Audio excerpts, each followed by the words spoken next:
বাণিজ্যিকভাবে উট পাখি পালন শুরু হয়েছে দিনাজপুরের নবাবগঞ্জে। দক্ষিণ আফ্রিকা থেকে বাচ্চা আমদানি করে খামার গড়ে তুলেছেন এক নারী উদ্যোক্তা। উট পাখি অনেক দেশের মতো বাংলাদেশেও মাংসের চাহিদা পূরণে ভূমিকা রাখতে পারে বলে মনে করছেন প্রাণী সম্পদ কর্মকর্তারা। 2 বছর আগে টার্কির খামার করেন নবাবগঞ্জ উপজেলার আঞ্জুমান আরা।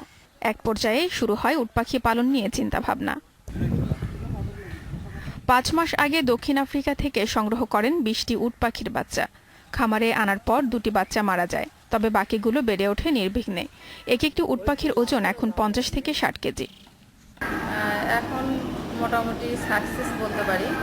এবং কিছুদিন আগেও সাউথ আফ্রিকা থেকে, যেখান থেকে আমার উট পাখির বাচ্চাগুলো নিয়ে আসা, ওরাও এসেছিলো, এসে দেখে গেছে, ভিজিট করে গেছে ওরা, এবং ওরা উৎসাহ দিয়ে গেছে এবং বলছে যে আপনি এটা পারবেন, এটা সম্ভব বাংলাদেশে, এবং বাংলাদেশের আবহাওয়া এটা পরিপূর্ণ পালন উপযোগী।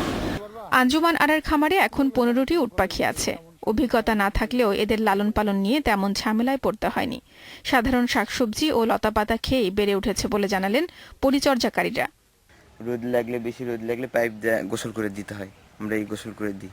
এভাবে ফার্ম গড়ে তুলতে পারলে এলাকার বিদেশি পাখির যেমন কদর বাড়বে, পাশাপাশি এই পাখি দেশ বিদেশেও রপ্তানি করা সহজ হবে।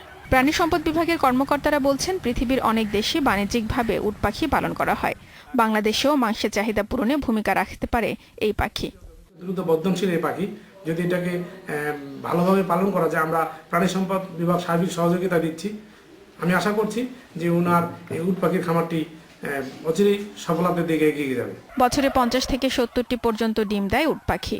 পূর্ণবয়স্ক পাখির ওজন হয় 90 থেকে 150 কেজি পর্যন্ত। Independent news desk.